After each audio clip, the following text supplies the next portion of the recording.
Rescuers waded through flooded roads in Manila to save trapped residents from their homes, as heavy rain from Typhoon Gaimi caused flooding and landslides in the Philippine capital. Water in some areas is neck-high. Although Gaimi did not make landfall in the Philippines, it has intensified seasonal monsoon rains. More than 600,000 have been displaced, and at least 12 people died due to the storm, according to the National Disaster Agency on Wednesday. Some evacuees sought shelter in this church.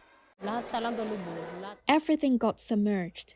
Everything is destroyed. The flood reached the second floor of our house. All our things are ruined. Everything got wet. Nothing was saved.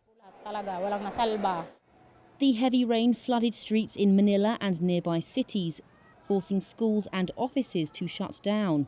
The financial markets were also closed. Authorities declared a state of calamity in a region that is home to 13 million people. President Ferdinand Marcos Jr. has ordered rapid assistance and to prepare supplies for isolated communities. The Philippines sees an average of 20 tropical storms annually, causing floods and deadly landslides.